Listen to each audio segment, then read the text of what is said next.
Good evening, everybody. Welcome to our second edition of Give Me the Listening Ear. It's a panel series here in the Howard Thurman Center. We started this panel series to highlight faculty and staff here at the institution. This year's series will highlight Black faculty and staff specifically, and we are centering our series this year on a theme that was written about in an article in the Atlantic by Professor Saida Grundy called The False Promise of Anti-Racism. Within this article, Professor Grundy asks us to explore doing more than just conscious raising, but also conscious acting. And so this is going to be the theme, the recurring theme of our series of panels related to this series. Before I get the opportunity to introduce our panelists, I want to do a little bit of setting our intention and grounding us. Our series was titled Give Me the Listening Ear for a specific reason. This is a meditation written by Howard Thurman in his book, Meditations of the Heart. And I want to read a little excerpt and then I'm going to introduce our panelists. Today, as you all can see, we have a hybrid model going on. So we are actually learning from anywhere here in the Thurman Center as well. So you'll have the three of us here in person in the Thurman Center with a small, physically distant audience. And then we'll have Coach Moseley and Coach Malcolm, who are both virtual. Malcolm got a fresh cut, so they're both looking good. These are very important things about our series. Let me get into this insert from Howard Thurman's meditation, Give Me the Listening Ear. Give me the listening ear. I seek this day the disciplined mind, the disciplined heart, the disciplined life that makes my ear the focus of attention, to which I may become mindful of expressions of life foreign to my own. I seek the stimulation that lifts me out of old ruts and established habits with which keep me conscious of myself, my needs, and my personal interests. So I'm going to start by introducing our panelists first. I feel like Coach Moseley would kill me if I don't introduce her first. So we have Coach Marisa Moseley on Zoom. She's the head coach of BU women's basketball. We also have Coach Malcolm. Malcolm is the head coach of women's lightweight rowing. He's also the head coach, if I remember correctly, of the under 23 for the national team for the select camp. So I think is really important with the Olympics. That's phenomenal. Especially in the sport of rowing, and we'll get into why that's even more phenomenal in the sport of rowing. To my left, we have Coach Joe Jones, who's the head coach of men's basketball, and to my right, we have Coach Gabe Sanders, who's the director of the track and field program. Hope I got everybody's titles and everything right. I don't want nobody to beat me up because I know y'all, and that's what makes this panel even more exciting for me. Today, we have sort of two aims that we want to do. We want to get to know a little bit more about you all and the foundation that led you to your sport. And then additionally, we want to ask you how the latest events over the summer with the deaths of George Floyd, Ahmaud Arbery, Breonna Taylor, et cetera, changed the way you approach your sport. And we also, lastly, I should have said three things, but lastly, we want to get into our title. What does it mean to be a Black coach? Which we think is extremely important. And so I'll start by offering this first question, and anybody can feel compelled to answer. But what led you to your sport specifically, and what kept you with your sport? So I'll go first. I was someone that played sports throughout my childhood. Absolutely loved competing as a young person. Basketball was something that was really important in my town. Everyone went to the high school basketball games, even when you were in elementary school. And I think I just dreamt right there of being a college basketball player, a high school basketball player. And that's what I think started me on this journey. The thing that turned me into coaching was I had great coaches throughout my life. And I think that really impacted the way I saw coaches. Then I worked at a sports camp, place called Kutcher Sports Academy in the Catskill Mountains, the year before my freshman year. So after I graduated, it was right before my freshman year of college. And there I was a counselor for 9 kids in a bunk for 8 weeks. And I also coached basketball and had my own team for the first time. So I was 17 years old and had my own team for a 4-week period. And I just remember, I could remember the feeling that I had the first time I had practice. I have goosebumps just thinking about that. And it just really hit me that, really this is what I want to do. And I wasn't quite sure how that was going to all pan out, but from that moment, I really wanted to be someone that was looked at as a coach. So I ended up, getting into the profession through getting a master's degree in counseling, becoming a guidance counselor in a middle school, and then coaching, and that kind of put me on the path. I coached middle school, then high school, and then college. Go ahead, Gabe. Next up. Well, how I got into my sport, I guess, similar, I'm sure to everyone on this panel and many listening in today, I love sports. I love athletics. I was a competitive kid, all the way back to elementary school. But I think specifically when it came to track and field and running, that was one of the first sports where I truly felt a sense of value. I was the fastest kid on the playground. I was highlighted. It was almost a sense of belonging in that element, going all the way back to 5th grade on the playground. And then even going through middle school and high school, something that really actually drew me specifically to track and field was track and field, specifically in high school, was the first experience I had where I truly felt a coach other than my father presented value towards me. And unlike Coach Jones, I actually had a lot of poor experiences with coaches up to that point for a variety of reasons, whether it was favoritism, whether it was judgment just based on performance, whether it was preconceived notions about myself or my background. And in track and field in high school, Don Sleeman, one of the best high school coaches in America, still doing it at I think 70, 80 years old, was the first person that presented value to me. Like, you have value, not just with your legs, but your presence on this team and how you affect other people. And I think that tie-in of having a value within a community just locked in my affinity for that community, which was track and field. So I'd say that's where it really started. And then as far as becoming a coach, I actually fell into it by, I guess, literally falling. I was a recruited walk-on at the University of Michigan, and I got hurt 3 straight preseasons. So that's a story for another day, because I want other people to go. But the third time it happened, the third year in a row, I just said 3-strike rule, can't do it anymore. But again, having that sense of community within the track program, within the team, my teammates, the coaches, I stuck with it. I told the staff, make me a water boy, manager, I don't care. However you want me to help out, happy to do it. And I was a manager for a year. And ironically, the coaching staff recognized that Gabe kind of has a knack for this sport, because at the time we only had a sprints hurdles coach, a distance coach, and a field events coach. In Division I program, that's a tall order to do all the field events. So I actually got assigned groups as an undergrad, and they appreciated my work so much. I was actually promoted to undergraduate assistant coach and administrative assistant my senior year. And I was introduced as a coaching member by the head coach, Ron Warhurst, and he told the guys on the team, this guy's on staff. He ain't nobody's gopher. Like, he's with us up here, and I'll never be able to repay him enough for setting that tone for me. And a couple of special moments later, I just realized this is what I want to do. This is what I was called to do, was be a collegiate track coach. And it just, as they say, the rest is history. Go ahead, Malcolm. Thanks. So You got to go eventually, just so you know. Oh, yeah. y'all already know I'm going to talk. Okay, come on now. Yeah. So rowing was a different.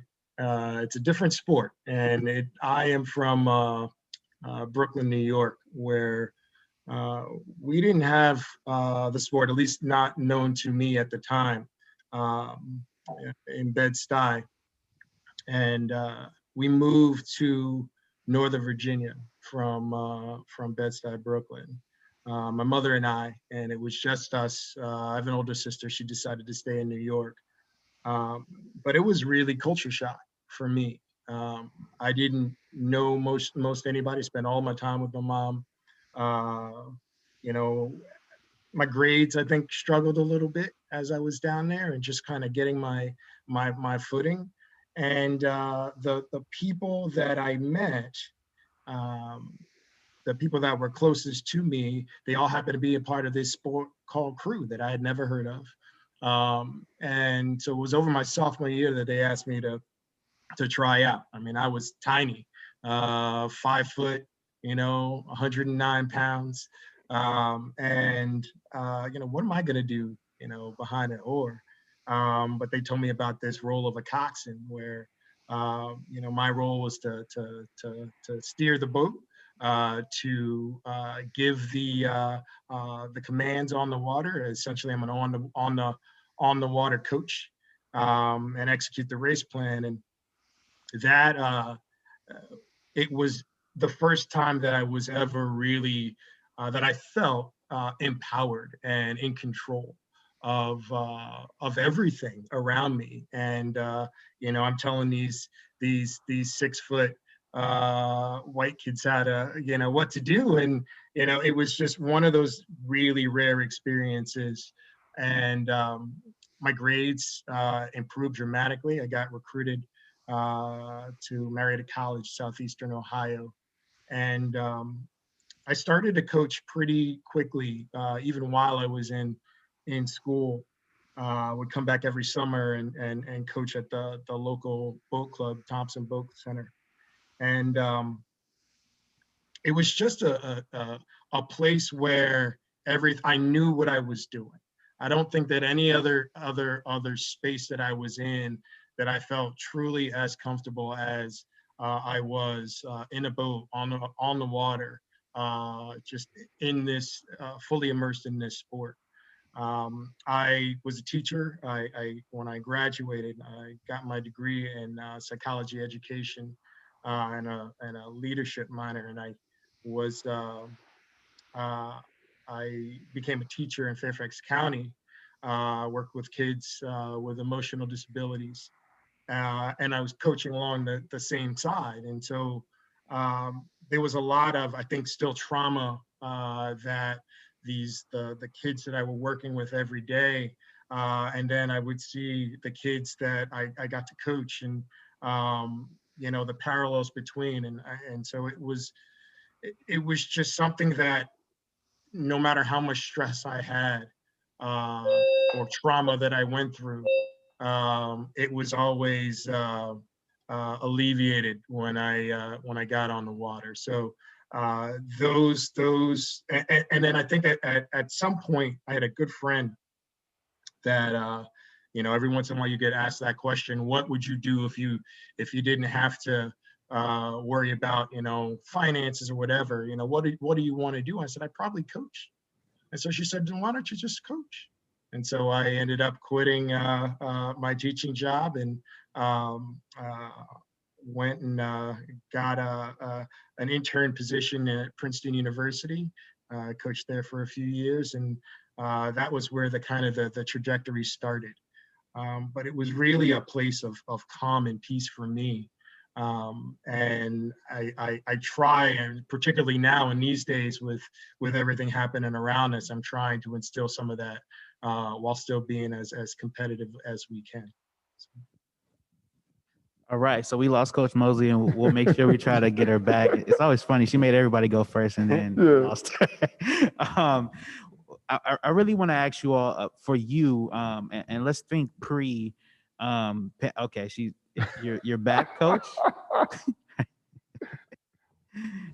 I'm back, but I just outside, and I don't know if you can still see me.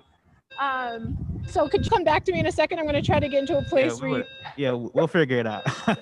I really want to ask you all about this notion, right? I'm a big fan of Coach John Thompson. Rest in peace, died in August. And because as a kid, one of my favorite players to watch on the basketball court was Allen Iverson. I think he's one of the most impactful NBA players that I've ever seen, beyond just his play on the court, but his influence on basketball and normalizing being yourself in all facets possible, despite anything an organization or an institution would try to do to take away from you being yourself. There are a lot of things we can contribute to Allen Iverson. The dress code changes in the NBA. NBA players, the popularizing of NBA players wearing cornrows, shooting sleeves, a bunch of different things. Tattoos, his influence and his connection with hip hop and bringing it into the space fully, right, and accepting everyone in the NBA is important, because we know Michael Jordan didn't really like hip hop, but that's another story. Coach John Thompson is the coach that Allen Iverson says that saved his life. He had an incident in high school, and Coach John Thompson provided a pathway for him to still play basketball. But one of the things that I always saw Coach John Thompson say is that he didn't want to be referred to as a black coach, not because he didn't want to acknowledge his blackness, but he always thought of himself as an educator first. So for you all, when I ask you that question, what does being a black coach mean to you all? If you prefer or if you don't like to be identified in that way, but we know this is something that's a little bit evident that people will label on you anyway. What does it mean to you to be a black coach? Well, you have the example that you provided is the perfect example of someone that we should all want to be more like, because Coach Thompson was just all about the right things. He represented all people. Obviously, he was someone that was a great leader for Black men, and he was someone that I admired so much. And I was a St. John's guy, but I was a huge Georgetown fan because of Coach Thompson and what he represented. And I don't know if people know the story, but he actually walked out of a game at one point because of Prop 48. That whole situation with it being something that was against people of color. And so, I don't mind someone referring to me as a black coach at all. It means a lot to me to be a black coach because I understand what I'm representing. Each day that I go out, I'm always trying to do my best because I want to be someone that others can look up to. Other young people of color can emulate and look up to. So for me, it's a badge of honor in every way, and that's what I try to do. But I'm so appreciative that you used the example of Coach Thompson. Yeah, it's interesting because within my sport, I'm a black coach. Period. There, I am one of two black men that are head coaches in Division I women's rowing, and I would say at the beginning of my collegiate career, and even when I was coaching high school as well, I was careful to keep my head down. I wanted to, I did not want to, I didn't want to be too out there. And even later as I started to coach collegiate crews, and I didn't want to be pigeonholed as the diversity guy. I didn't want to be the person in the room because, oh, he's in the room because, it's a diversity initiative. I wanted the speed of my crews. I wanted the athletes that I helped develop, and their status once they left whatever program that I was coaching. I wanted their stories to ring. That it wasn't because I knew and will always know that I'm a black coach, with whether it's within rowing or any other space. But in terms of it being my focus, my focus was trying to be the best as I could within my sport.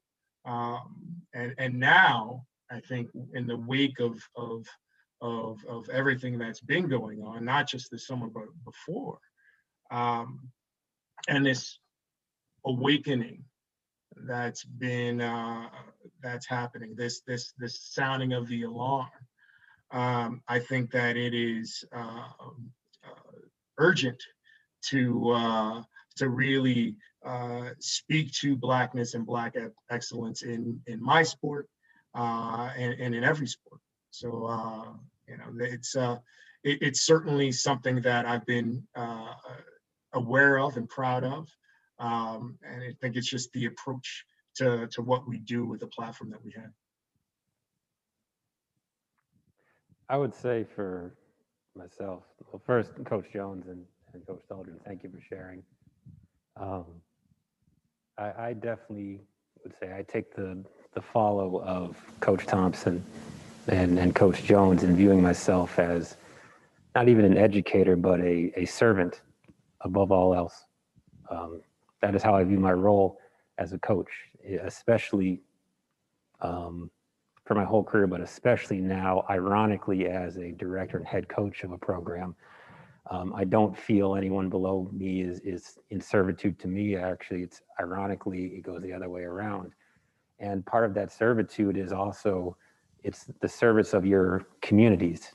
And you have your immediate community of, your specific team, you have your community of your family, and then you have your broader community of really those that look like you, regardless of the shade. It's a little lighter in the wintertime, but it's there.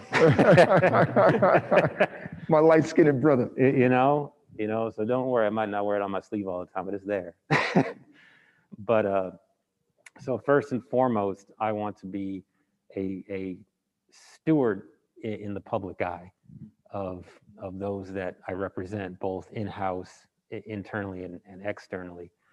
And in doing so,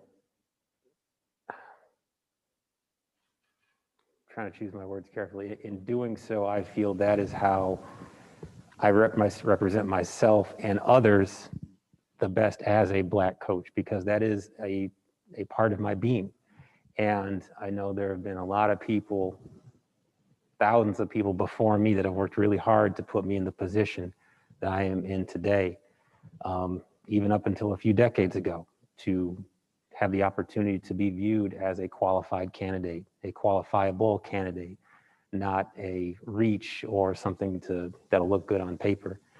And also to make sure that those that are with me within the team have a good outlook on someone that looks like me, and both directly and indirectly. And now, in the wake of the things that are happening with racial injustice in the movement, I know it's even more incumbent upon me to understand that in my position, I'm serving people that will go out into the world that at a place like Boston University will likely be in positions of power, and making sure that they have an understanding that, quote unquote, don't judge a book by its cover, judge a book by the quality of its contents once you start to get to know them. So that's my approach as a coach, a Black coach, and a Black man. All right, Coach Moseley, we got two questions for you. This is perfect because you said you love to talk. First question, right? How did you arrive at your sport? What drew you to your sport? Second question, Coach John Thompson. We're all big fans of Coach Thompson. He always said that he did not like to be referred to at times as a Black coach, not because he didn't want to acknowledge his Blackness, but he thought of himself as an educator because he thought that the educating students was much more important and a little bit bigger than just being a Black coach. So for you, what does it mean to be a Black coach, Coach Moseley? Yeah, so first of all, I apologize. One of the things you learn as a coach is you've got to be able to pivot, figuratively and literally. And so, especially in basketball, but there was a small alarm in my apartment. It wasn't not mine. So here I am. But how I got to coaching, my father probably put the ball in my hands. I actually loved soccer growing up. My dad is West Indian, he's Guyanese, and he played basketball when he came to this country and beforehand, and always kind of gave me that love of competition. And when I got the opportunity to play college ball at BU, that was definitely a dream come true to just be able to compete and also earn an incredible degree. And so um, I played for a coach here, Margaret McKeon, who really pushed me beyond where I thought I could go, and was really fortunate to have her tutelage. And there we are, Boston. Okay, have her tutelage and her really kind of instill in me what a teacher looked like and the educator part of coaching. And from there, I actually tried to run away from coaching. I thought I was going to become a broadcaster, and I even went and worked at ESPN straight out of college.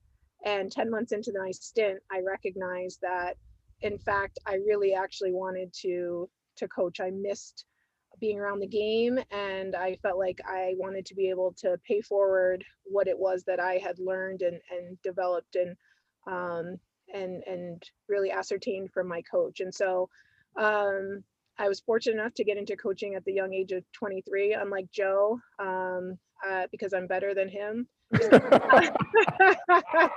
knew it was coming out You knew sometime. it was coming. You knew it was I love coming. it. You know I love you. Like I might be in a car right now, bootleg, but you knew it was coming. I can't wait to call you after this, though. I can't wait. But no, I was fortunate enough to get right into Division I as a 23-year-old that had no idea what I was doing, and kind of work my way up. But all along, I was really I was exposed to really great coaches who understood the power of the sport beyond just the X's and O's, and to take that into the Coach Thompson question. I think for me, I always knew that we were educators first. One of my favorite parts of coaching is teaching. I love to be able to see the development in my players, and not just on the court. Something I really pride myself on is, I have an opportunity to impact young women, whether it's 13 to 15 every single year, and some of their most formative years of their lives. And so I take that responsibility extremely, to heart. I take it extremely seriously, and know that within that time, there's some really critical topics and critical lessons that I'd like to impart my wisdom that I've experienced onto them. And then this time that we're living in, for me, it's so important that I'm a coach who also happens to be Black. And so, but I also can't turn my Blackness off or take it off. You do see it. And I mean, I'm mixed. My mom is white, my dad's Black, and my mother always raised us that the world sees you as Black. So that's how I've carried myself through this world. But I wanted to be judged that I was a really great coach who also happened to be Black. And I want my female players to be judged as incredible women who also happen to play basketball and are incredible basketball players. And so that's how we try to address it. And so within this time of social justice, and Black Lives Matter, Black lives have always mattered. There's just some folks now who started to realize that maybe they didn't realize that before. And so I think some attention has been brought to that. But I also feel that we have an incredible platform as coaches. And we, again, have this critical group of young people that we can inspire and we can educate. And it's our duty to do that. That's why you wanted to go last, huh, Coach? You want to give us this inspiring Yeah, information, right? you got to give the people what they want. You know what I mean? You got to give. Feel like I was at your TED talk. I just need a red circle. That's all. So my next question for you all, and I really want to get into it. I watched this clip from ESPN used to do forums a long time ago, back in like the 90s and early 2000s. They used to do these forums with coaches and leaders. And I watched one, we're going to go back to Coach John Thompson, and he talked about the right to fail, and how it relates to Black coaches. And I actually have a little quote from this clip. He said, "There's a whole lot of white coaches that aren't successful. But Blacks don't have to win the national championship to get an opportunity to coach." You hear that in relation to education, to professors. You ask, why don't you have more Black professors? Then they say, I'll take a Black if he's competent. Well, hell, there's a whole lot of whites that are failing. All we want is an opportunity to get out there and try, and a right to fail also. I'm sick of us having to be perfect to get the job. I don't want to be perfect to get the job. So my question for you all, and let's really get into it. How does job security and job performance look different for a Black coach? And what have you experienced around these topics? Jim Caldwell. I'm just going to insert there. I would say, I'll jump in here first. I would say that it is, as a Black woman, you have a double whammy at times, because you're Black and you're female. And so the idea that you are competent within your sport is questioned. And for a long time, and I've had this conversation with other people in my business before, each staff had to have just one Black coach, Black female or Black male on their staff, because it looked good, right? And I remember Coach Vivian Stringer when I first got into coaching, and it was the BCA, the Black Coaches Association, was still, you know, a well attended organization. And she said to us, I'll never forget it. She said, "Do not let these coaches pigeonhole you into being just a recruiter." And that stuck with me. And I will never forget that when I got to one of my stops along the way, I was offered the opportunity to just recruit.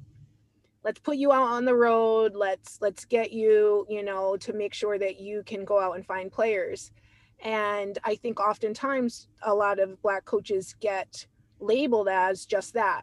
They're recruiters, they're considered cool, they can connect with the players, and they're bring in, because you look at the statistics, at least in the sport of basketball, and statistically, there, especially on the men's side, a lot of the players are Black men or Black women that are playing the sport. And so that's the kind of easy connection. And what I wanted to make sure I was readily prepared for all of it. So when my number was called finally to have an opportunity, there was no question about my capability or my proficiency within the job, that I could do this job, and I just was a woman who happened to be Black, and that did not was not a deterrent for people to hire me.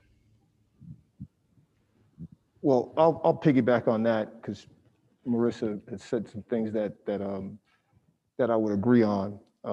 One thing is, for me personally, that has happened to me where, you know, I was a high-level assistant coach, and so people would look at me as the guy that was the recruiter. And so even when alums would come and talk to us at events, they would always ask me questions about recruiting, and they would ask the other questions about whether it was how we were going to play, or, you know, what defense we were going to. They were asking that to the white assistants. And so when you went out on the road and you were talking in groups of people, and people would talk about, this guy's a good assistant, or this guy's a head coach, or this guy's a great head coach, a lot of the times people were talking about the white coaches as being the better coaches. Matter of fact, this past year, I got a call from a young Black assistant in our league, and he said, "Man, I'm just so tired of people labeling you as someone that's a good recruiter, and that you kind of let your guys go play." He goes, "I watched your team play this year. I thought it was the best team and the best coach team in our league this year."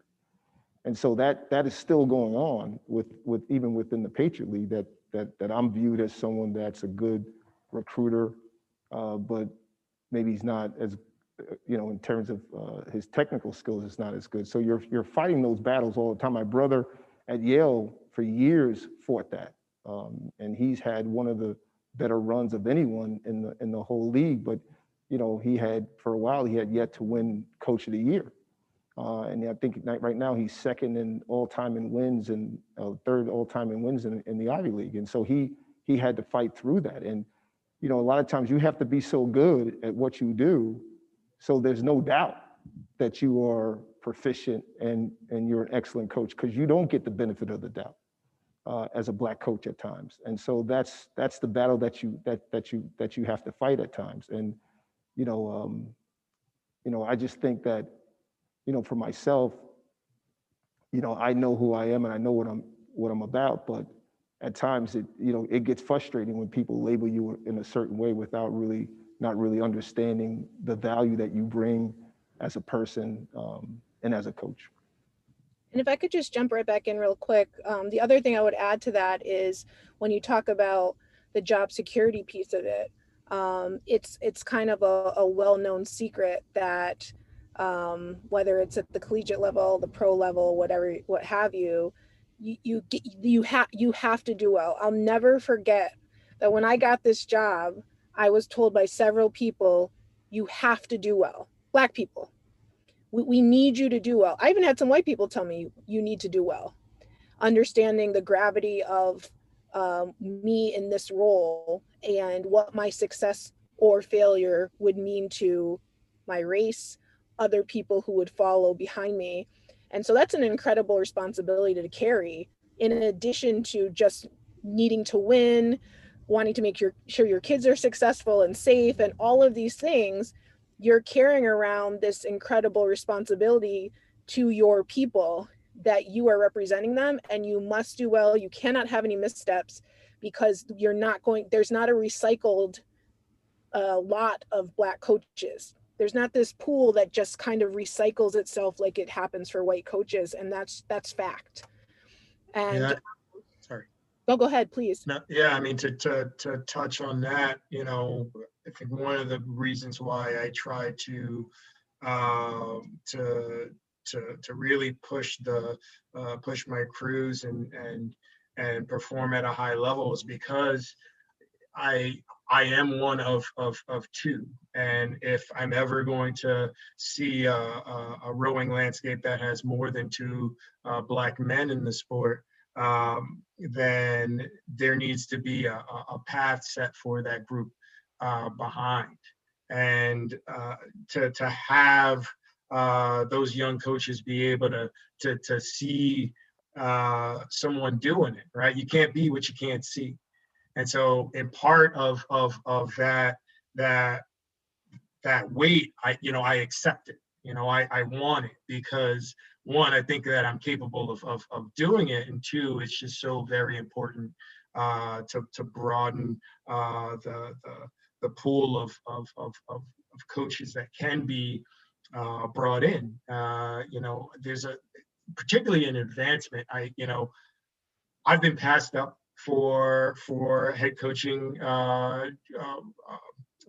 positions at different institutions, and it has and I think in a couple of situations it's been very, very stark where I was passed up for a position, and since that coach is now doing something different, and and that program has never been quite the same.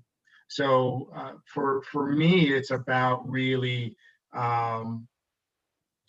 setting the stage for the next group of coaches. This is one of the reasons why myself, along with a group of young Black coaches in the sport of rowing, started the Black Coaches and Rowers Association to really try to move the needle on the networking and the information.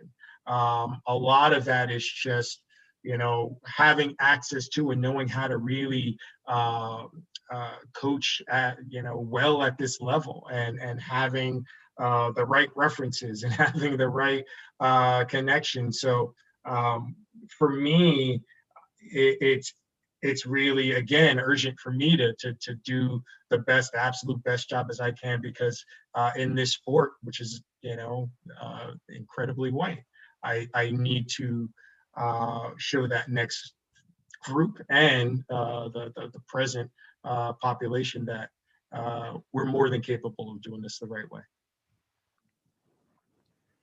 There's a lot to go off of from everyone, so I'll try and keep my thoughts straight. But I'd say to piggyback again off of Marisa and Malcolm.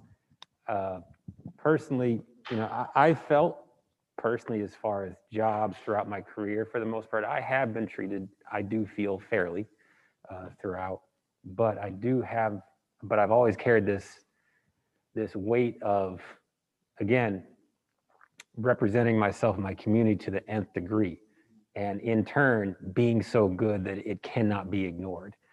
And identical to Marisa, many of my people that I spoke to when I got this job, it was the same thing. Like, hey man, like, you're the next one up.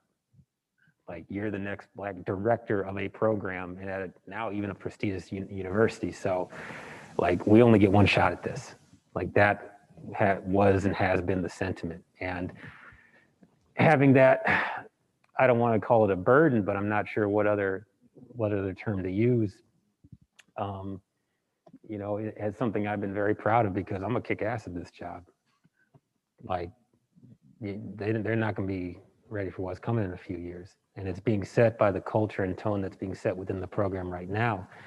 And I take a lot of pride in approaching this as a CEO and as a servant, not as a coach, in fact, because there is a notion of, sometimes there's selfishness, and you just focus on your area, your pod, especially in the sport of track and field, because it can be very polarizing. You don't have 5 people on the court or 11 men on the field, 11 women on the field that have to work as a unit.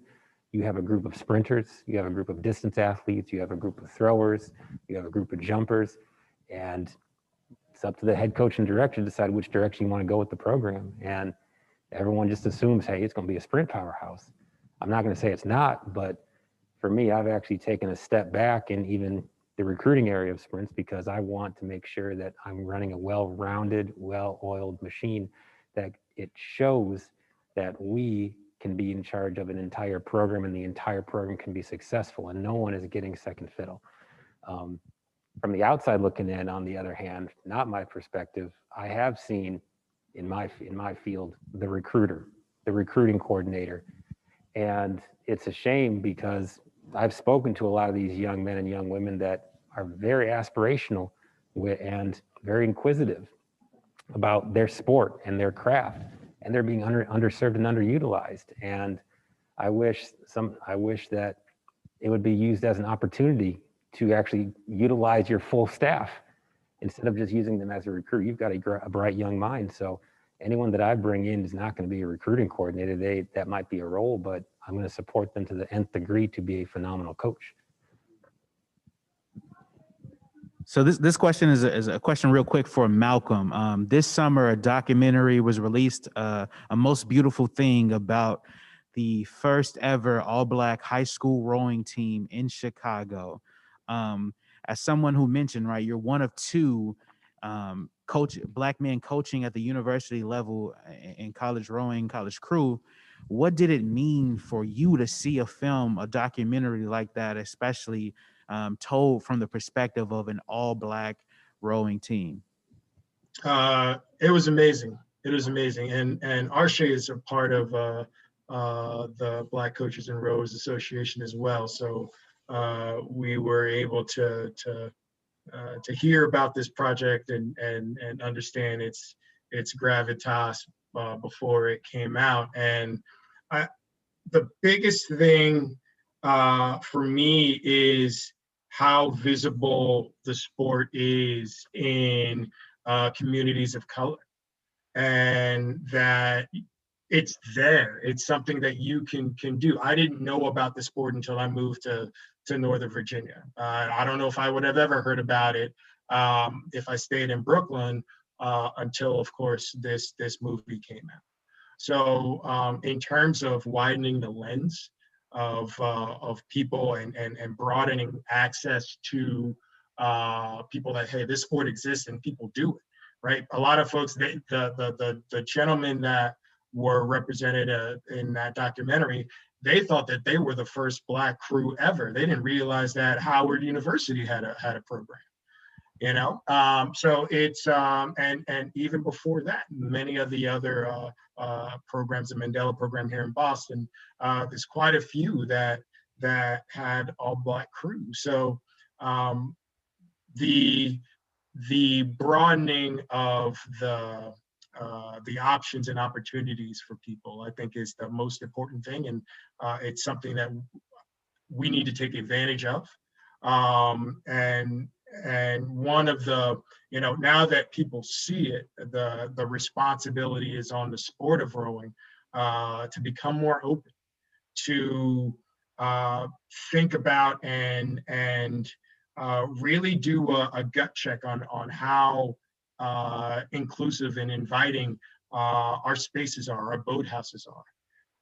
I can tell you, I was at our boathouse, and I've have nothing but love and respect for everyone here that's brought me through this, through BU, and the coaching staff here. We were going through and doing some cleanup for a renovation, and we found an old trophy called the Carpetbagger Trophy that had a big Confederate flag on it.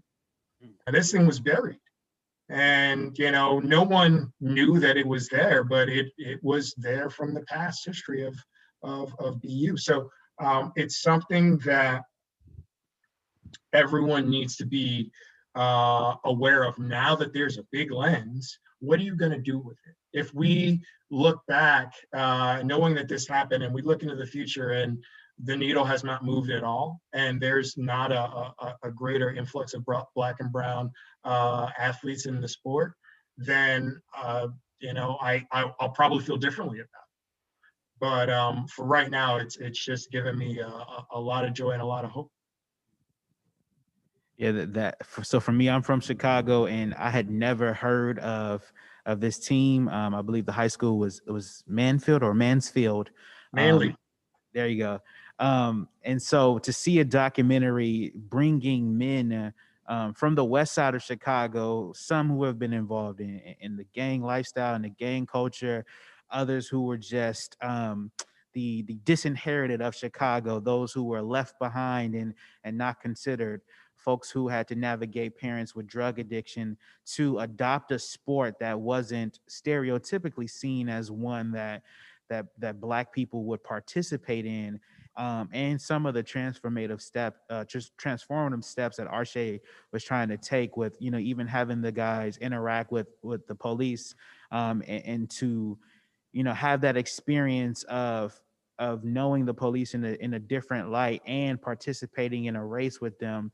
It was just a very compelling story that I think that needed to be highlighted. And so I'm happy you got the opportunity, especially to be continually inspired by your sport. My next question for you all, let's talk Patriot League. And I think it's even amusing that the league is called the Patriot League, as we discussed this on a panel with all Black coaches. Do With That Without Will. The Thurman Center and BU Athletics has had a very a resurgent partnership, and I largely like to attribute it due to some of the work that Thurman Center has done, but also you four individuals being present and helping to embrace the work. We've done things like a Terra Town Hall, create a space for the establishment of a student athlete of color group. We've done a book club series with different teams where we go through books like The $40 Million Slave by William Roden. So for you all in this time, let's talk, from this summer on to now, what has your process looked like of raising your conscience and also acting on the things that you have now learned as the world has been sort of turned upside down and or spotlighted on things that have always been present? What has it been your process of raising your conscience and then acting on the things that you've learned? Okay, I'll go first. Well, I first of all have to thank Nick. I have him on speed dial, and as a representative of the Howard Thurman Center, he's truly been a gem for our program, and we've been able to lean on him countless times, whether it's individually on my women's basketball program or the athletic department. So thank you for all that you've done for us. I think I'm fortunate that the way that I was raised, I've always lived in a place that was very conscious, not only of who I was, how the world saw me, but also how I moved through the world and wanted to commune with the world and with the space. I've always worked at predominantly white institutions and attended as well.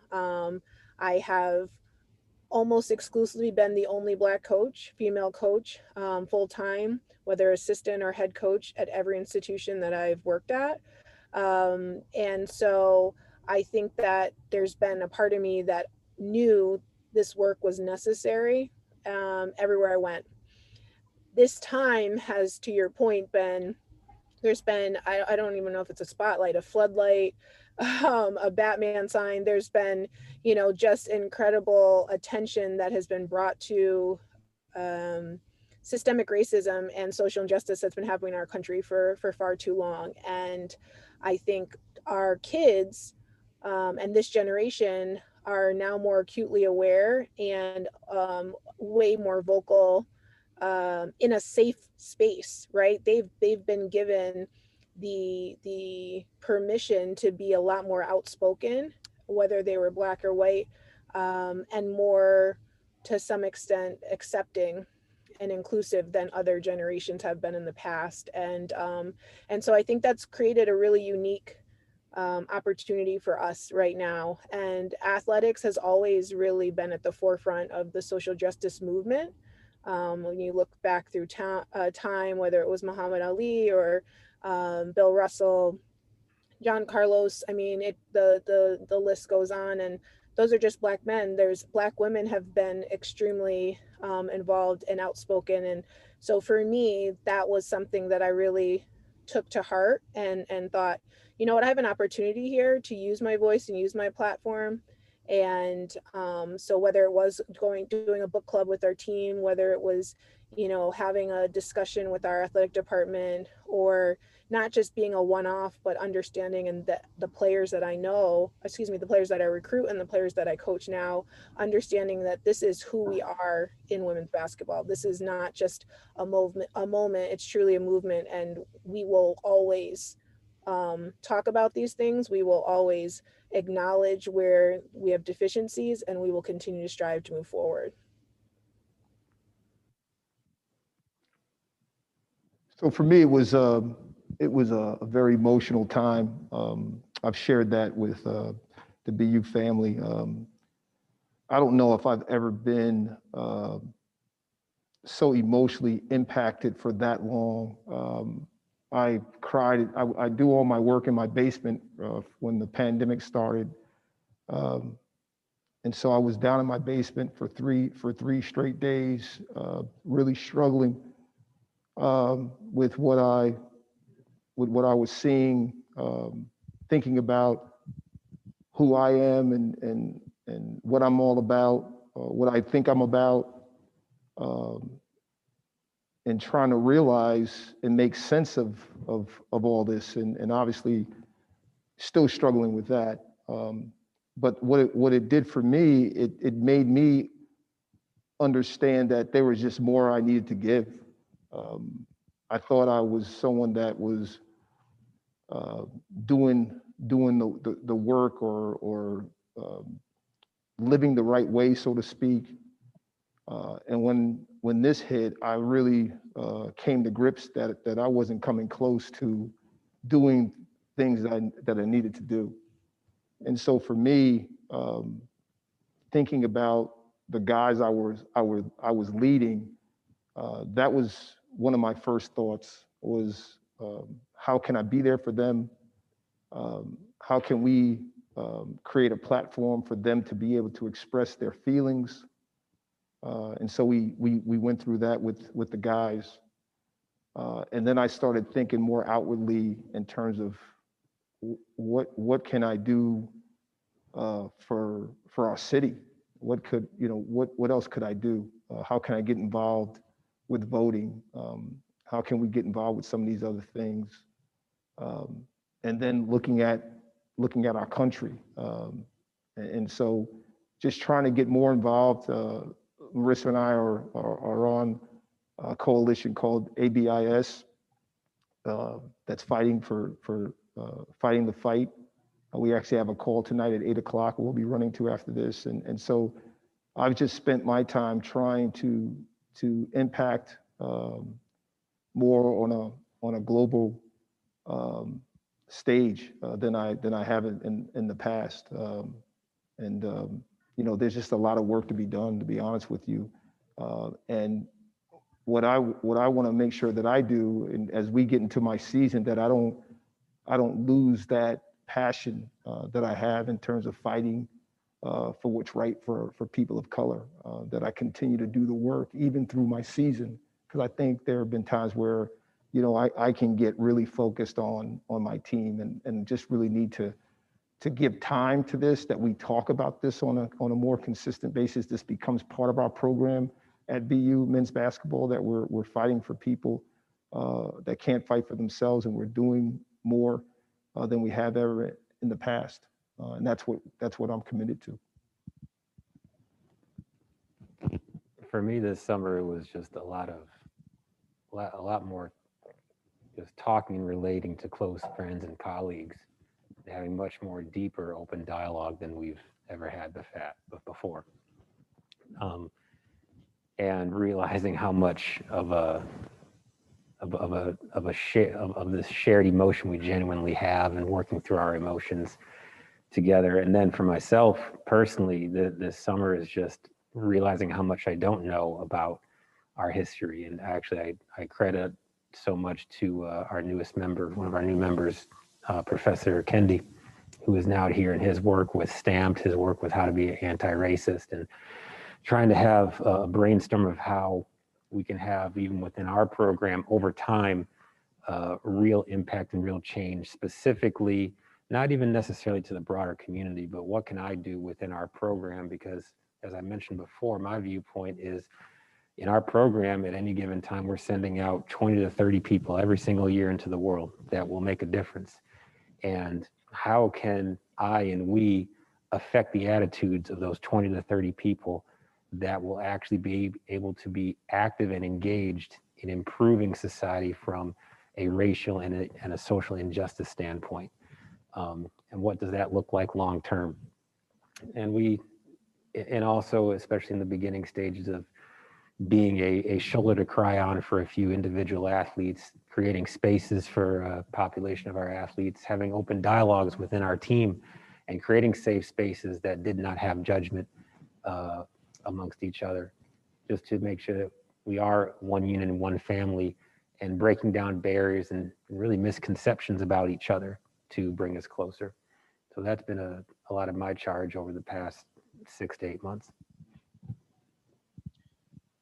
Yeah, if you talk to any of my athletes, and they'll tell you, if they come to me with an issue, you know, one of the first things I'm thinking of is what can I do to help?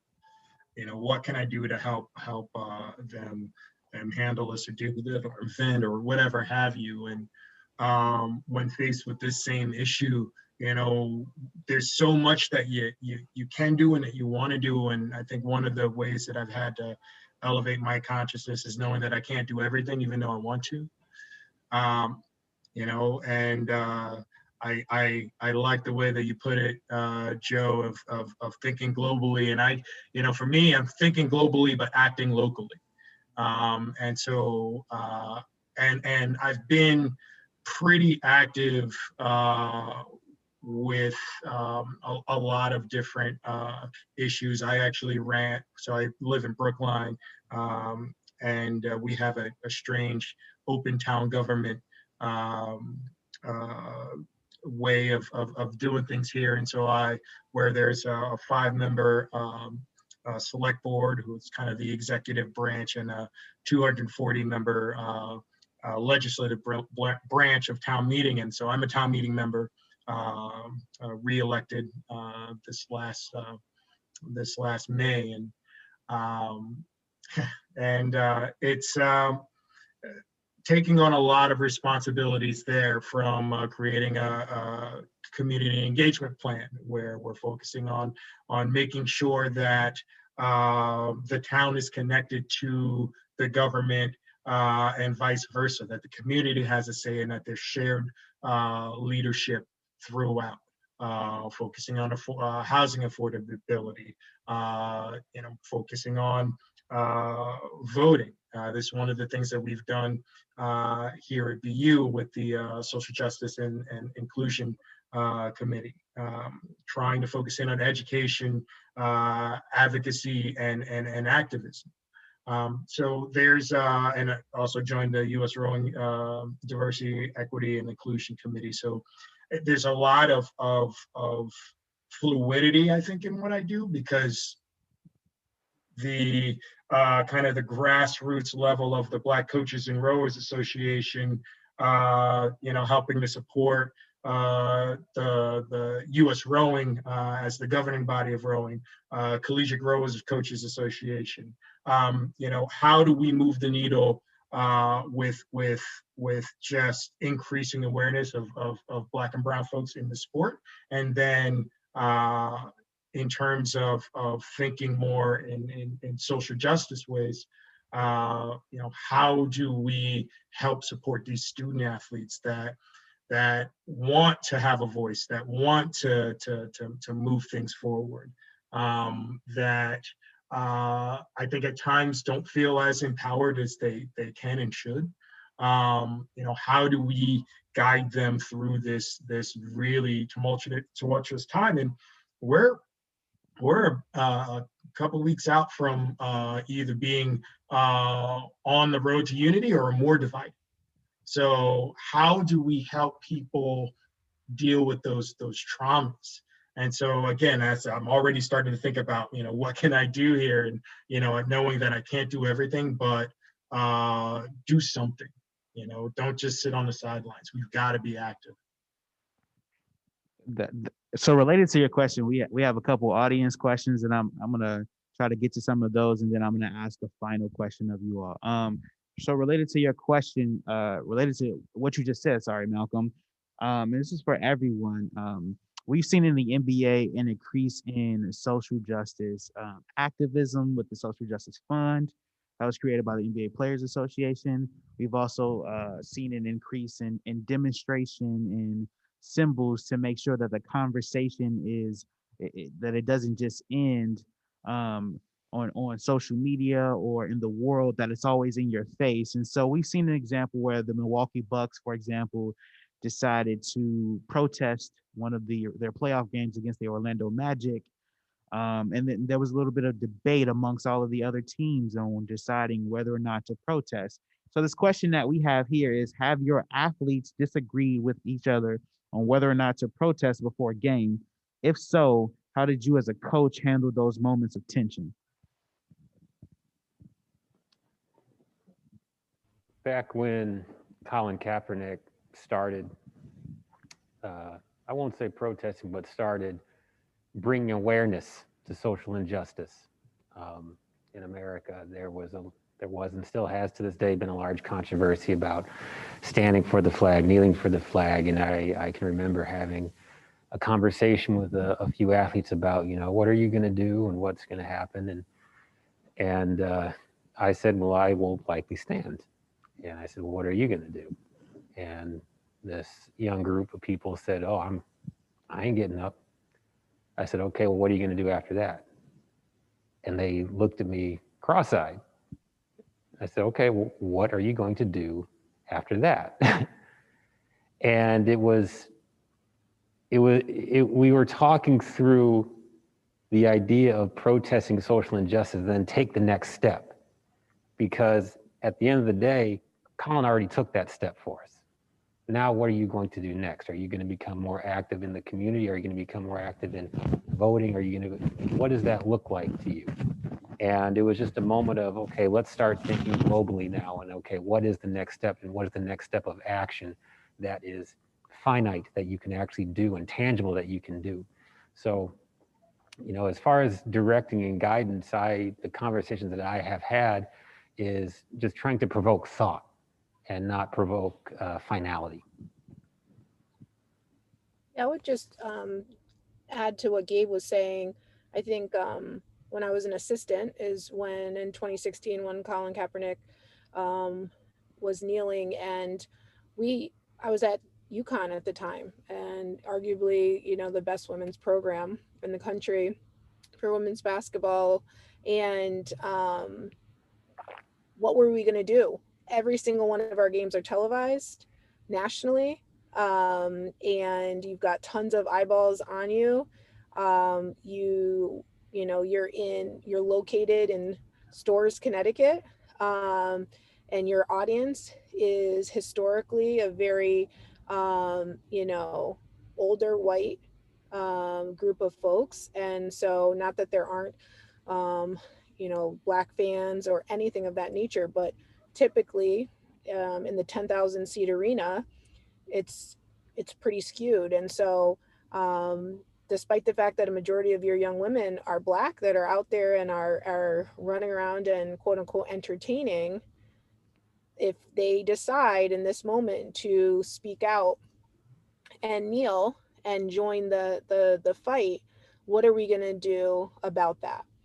And so the conversation ensued, and ultimately the decision was made that whatever we do it together. So we all stand or we're all going to kneel.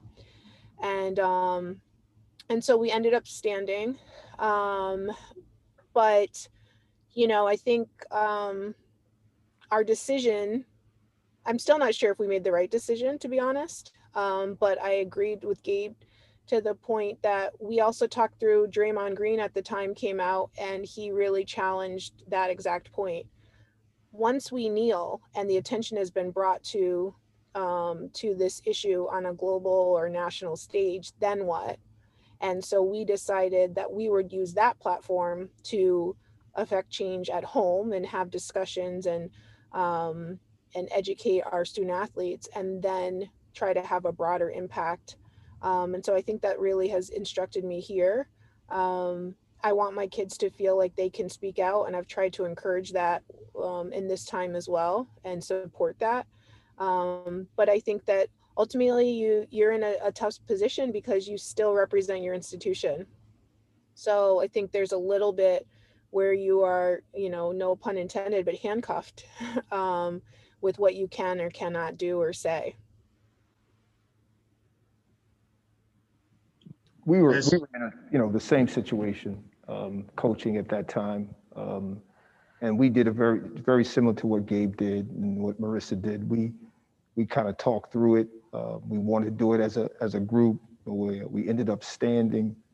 And, I think it's something that looking back, there wasn't enough that we did as a group after that, though. And so that's why I'm so adamant right now with our team. We have our initiatives that we're working towards. And we missed out on an opportunity maybe to impact others. And so we don't want to make that mistake again.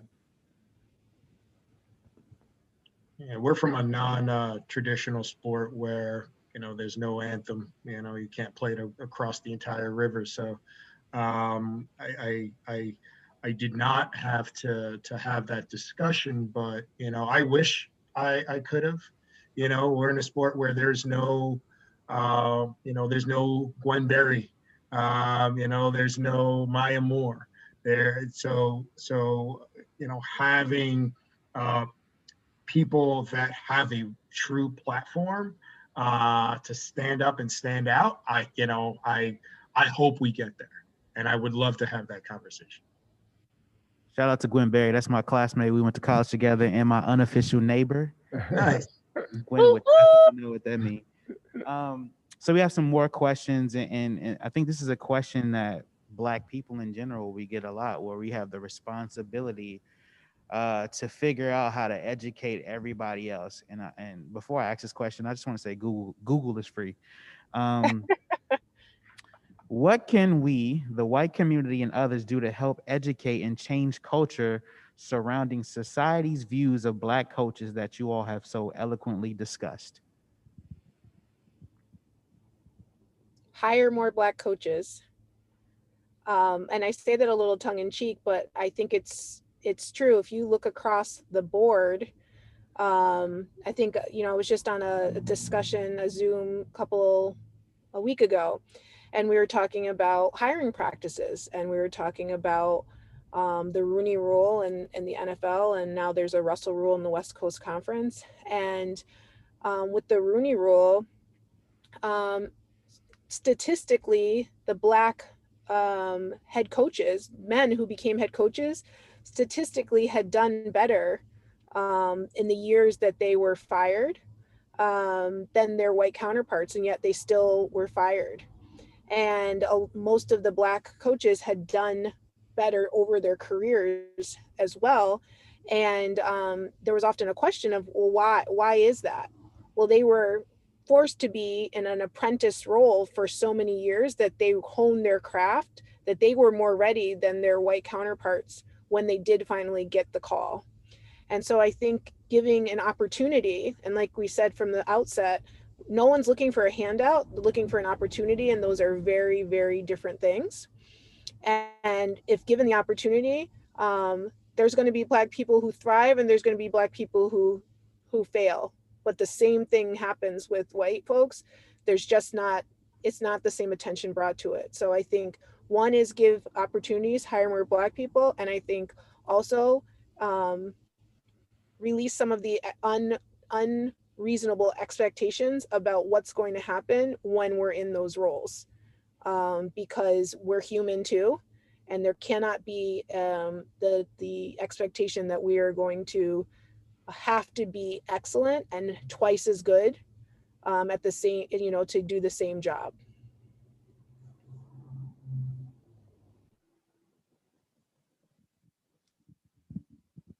I would say to piggyback off of that, and I actually had this discussion amongst colleagues in an open forum and informal forum about hiring practices and interviews and what have you, and also men and women in coaching, is the quote unquote the Title IX hire or the diversity hire, and needing to, two parts is number one, a wise old sage coach talked about, well, look, if you ain't in the huddle, then you don't know the play. You don't know what's going on in that house and why they're hiring, who they're hiring for whatever reason. That's number one. So you need to mind your business. Number two, we need to really get rid of the notion of the diversity hire and get rid of the notion of the Title IX hire. Maybe that might be a suggestion, let's say by the administration or whoever, but instead of saying, okay, those that are doing the hiring, okay, they, like I've sat in on, these conversations on the outside looking in, not in my own organization, but I got to interview at least one so-and-so. Well, damn it, then find the best one that you could bring in for that. Don't settle. Don't just look at the resume. Like, be engaged in actually finding a qualified candidate. Ask around. Don't just look at the resumes, and be active and look for the best person under the role that you're looking for. Number one.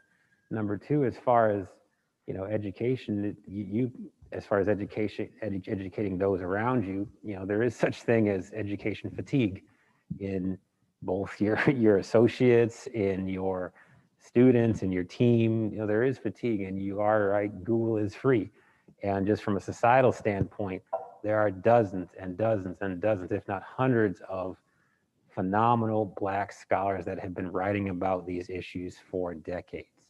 They're out there. It doesn't need to be your one girlfriend named Maya that is expected to be the encyclopedia of all issues. Like, there are resources out there for you and everyone that to learn about these issues and how to navigate these issues. And there's not one source, there are many, many, many sources. So that would be my advice to those out there listening. Can I just jump in, Malcolm, really quick, to Gabe's point? I think, one thing we've talked about in our anti-racist commission with the Patriot League is this notion of reimagining a system. And so I think where we have to be able to get to, just like, not to be political, but just like a defunding of the police, right, is that you're trying to reimagine the system we currently live in. And so if we do that, we shouldn't have to have a quota to have at least one person of color in your pool, right? If we could imagine a system where you have a pool, where we get back to where we're not Black coaches, we're coaches, that you can just really then go after, in fact, the best person for your job, and that we don't have to, we move away from, or we graduate to a level of integration, quite frankly, where, you know, it can be disputed that integration is the downfall of the Black athlete and Black athletics, but that's for another time. But, you know, I think we need to get to that place, right? So yes, where we're working from currently, we need to have a pool where there's at least two, not just one, but two people of color in your pool. But how about we get to a place where that's not even a thing? And I just wanted to make that point, because I think that's so critical in the conversation. Yeah, you're absolutely right. I think it really centers on policy, right? Changing policy before we can change culture. You know, there are why are there so few of us in, you know, that even know about the sport of rowing, you know? So, you know, what kinds of obstacles have been set, and most of those obstacles are policy obstacles. They're legal barriers, legal structures, and so I think it's important to expose those things. And it's not just it's. I think it comes a lot more nuanced. That, you know, there's more housing affordability. You know, there are probably a dearth of Black coaches in certain communities because there's not a lot of Black people that live there. So what are those policies behind that? So I tend to think that policy change will have a much more lasting effect, because then you're around people, you're exposed to people, and you're able to really see that, hey, there's no difference. It's just a skin color. You know, there's really no difference. Great point. Okay, so we got a couple quick questions. Quick question for you all. How do you take care of yourselves and sustain your energy to be able to do the hard work of coaching and being leaders in your community? Well, I was going to say none of us do. If we're being honest. the thing that saves me is I'm an avid runner. Run at least 30 minutes every day, and that really saves me. You know, I'm someone that likes to extend himself and learn more about different things, but you know, having some time where you can decompress is really important in what we do. And besides running, I try to do that as well. Whether it's doing a little reading or just having some relaxing time, I try to do a little bit of that every day. I don't meditate, but I do try to spend some time just away from my family and also my team. Well, Professor McCarthy, thank you for the question. And I talk to people like you. I love, as people can tell from this, I love talking. I told you that from the beginning, but I love to laugh. I love having a good time with my family and friends. Homegirl can shop. Okay, so you will find me online at your local boutique. And you know, but I think it's really about stealing those moments, like Joe said, whether it's, you know, reading or sleeping, because also I can sleep. Yeah, I don't have a car, which is I think the best way to deal with living in Boston. So I bike everywhere, and so I kind of build in my exercise into just everyday life. You know, that's one of the things that, and then on the weekends I'll go for a longer bike ride and try to kind of sustain my energy that way. But finding ways to really kind of switch your brain off from that. You know, I cook a lot, and so it's between. No, he's never invited us over. Pre-COVID, we never had one of these meals. So let me just tell you. Nobody's been invited. As soon as there's a vaccine, it's on. Let's do it. Let's do it. Take some Grubhub. Everyone that's on the call, more than invited. You'll get the Uber Eats bicycle, you know? Uber Eats. Yes, exactly. I'll deliver it. But yeah, just find ways to just really just break away and step back and engage with your family and your friends and your loved ones. Really important. I'd say if you're lucky enough to have a support network at home, for me, that's my spouse, my wife. Shout out to Aaron Sanders, my rock, my counterpoint. Having a supportive family unit is critically important and something that I will live and die by. Once a mentor of mine told me this: if you take care of the personal, the professional takes care of itself. If you take care of the personal, the professional takes care of itself. And something I heard many moons ago as well: just take care of the four walls of your house. They say control the controllables, control the four walls of your house, and everything else just takes care of itself. And we've heard the documentaries, read the articles about coaches burnout, getting over involved in the sport, and when coaches literally winning national championships and having ulcers and having to walk away, or their family walking away from them as well. So finding your balance in home and having that strong personal life and keeping that in order is critically important for me. And even in my mindset of servitude, that goes back home as well, as how can I best serve my partner. And she feels the same way about me. It's a community at home. So that's a big area of strength for me. And then personally, I love to work out. That's a area of de-stressing for me. But I think making sure that your affairs are in order at home, whether it's with family, friends, otherwise, find your balance. And in fairness, another thing is, there is no such thing as true 50-50 balance. I think that's a misnomer, to be quite honest. I think balance is whatever makes your cup full. And that will evolve over time as well in our lives. As a young coach at 24, 80% of my energy was at the job, and 20% was at home with my roommates or girlfriend or otherwise. And as that's evolved, I've struck a little bit more of an even balance with my family and my attention to my family versus the role that I'm in now. Granted, but that being said, when I am in this role, I am in this role. I'm deeply in this role, and as a result, when I step out of that, I'm able to step away, and I try and create these boundaries. I have a 7 and 7 rule with my staff. Nothing before 7 a.m., nothing ever after 7 p.m. for everybody. If you write me a text message at a certain time of night or an email at a certain time of night, I need you to ask yourself, does this really need to be answered right now? Or does coach really need to know about this right now? And if you have to pause and think about it, put it in the draft folder and hit send at 7:01. Listen, if my staff is listening to this, we don't have that rule, okay? And I better give a shout out to the Jones family, because I'll be in trouble after listening to him. I better say something about my great wife, Kristen, and my 2 kids. I'd be in trouble right now. He just killed me. He killed me just now.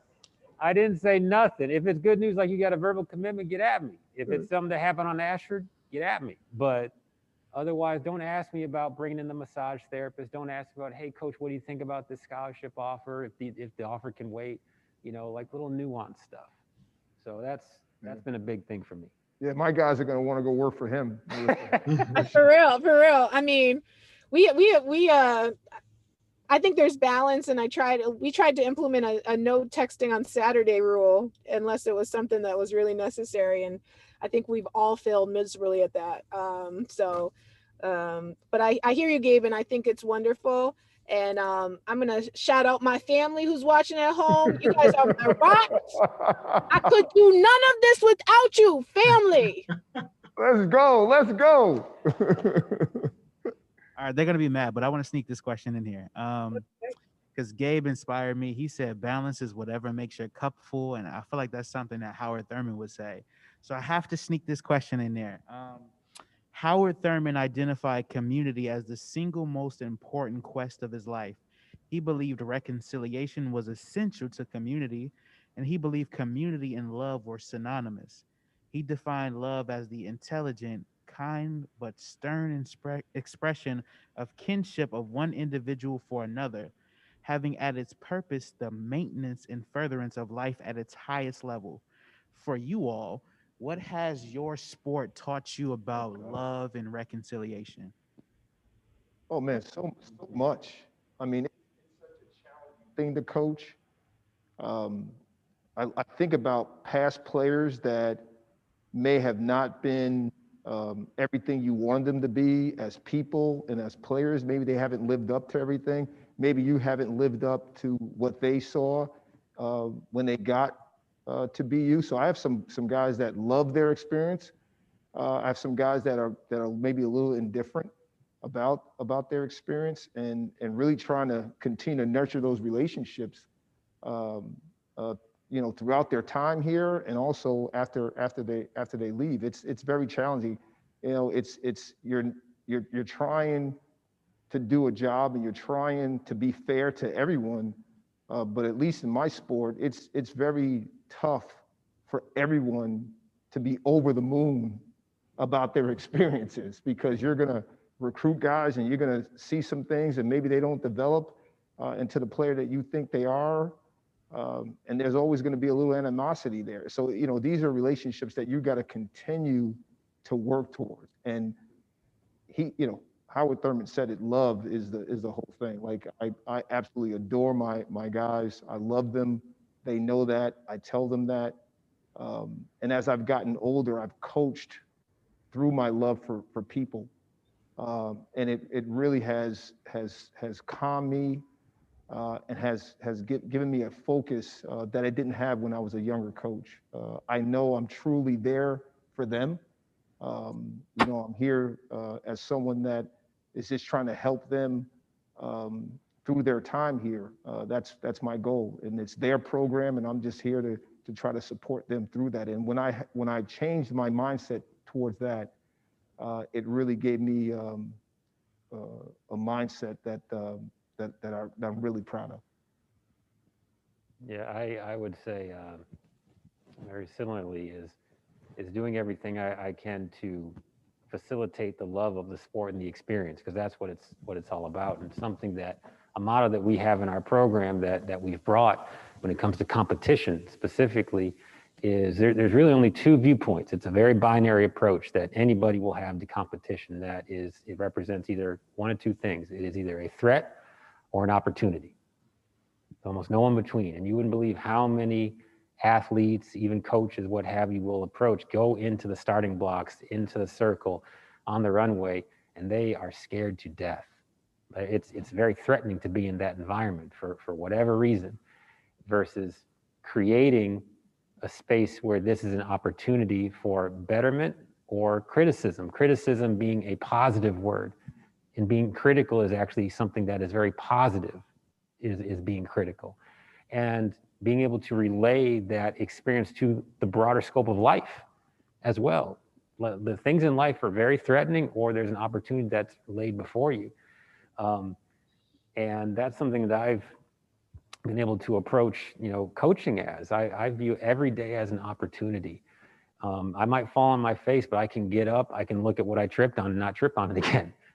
That's critical moving forward. And in my sport, I'm biased, but I think it's the most pure sport out there. It's just your body, your mind, and how hard can you push yourself. There's no external objects, save obviously for the shot put and what have you. But in terms of running, it's you and your mind. It really is a mind game.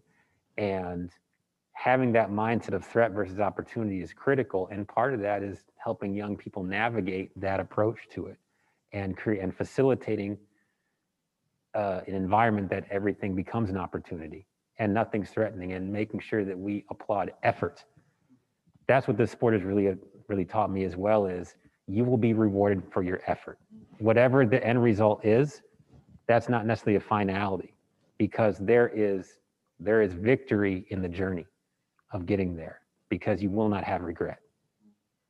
That's critical, and that is something that we've preached from day one. Is what matters here in this program are not points, are not championships. Those are all end results that we may not even have control over.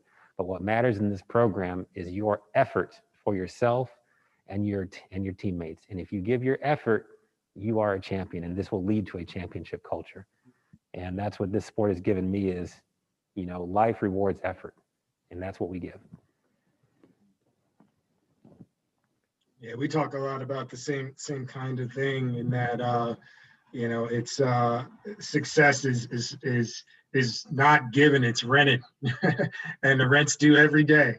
And it's one of those things. I mean, I fell in love with this sport from the moment I laid eyes on it, and what's there not to love? I mean, you're out there on the water, you're in the most racing down the course in the most elaborate engine possible, 8 rowers and a coxswain.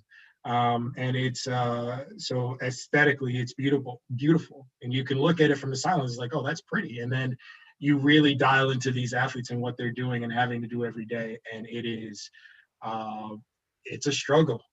It is probably the most uncomfortable you will be for 6.5 minutes of your life.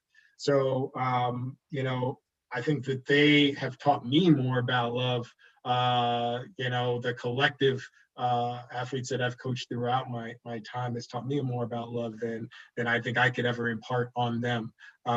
Their dedication to the sport, their sacrifices, and I think the real the culmination of that was really this last season, and watching them how they responded to their seasons being taken away from them, and how hard those seniors that just graduated worked to find that one moment where they can show what they learned over the course of their 4 years, and that was taken away, and they banded together, and they showed each other so much support and compassion in something that was incredibly hard and incredibly challenging, and still is. And so when I see my current team and they show up at the boathouse, and they don't know what's going to happen in the future. They don't know what the spring's going to bring, but they're there for the moment, and they're there together, and they know that's all they need. We all we got, and we're all we need. Pastor Moseley, take us home. Can I get an amen? No, I secretly have always wanted to do that. No, I think that for me, I've been extremely blessed to coach some incredible women I'm going to my 16th year of coaching, and I played with some incredible women, and our sport is there's 5 people out there, and where Gabe's your mind, and it's just singular, and for Malcolm, the beauty of those people working kind of in unison. Ours is a little bit like jazz. I mean, ours is a little bit, and I steal that from Coach Ariema, so shout out to the great Gino Ariema, but it's a little like jazz. I mean, you have plays, but things break down, and we ultimately, the ball can end up going from A to C to G back to B, and all of a sudden you're like, that was amazing. And I think that, for me, seeing the relationships that come from that game, right? That this orange ball and these two rims, and seeing that you can genuinely build a deep love and trust with your players, and that they look at you as family at the end of the day. And I think probably the biggest example for me of that is each time that I've had to leave an institution to go to another, and the agony of having to say goodbye to those players and tell them that you've gotten another opportunity elsewhere, and then conversely the relationships that maintained because it was real and it wasn't a surface thing, and that I still talk to my players from my first university at Denver to Minnesota to UConn, and now I have the opportunity to lead these women here and have had 2 classes graduate.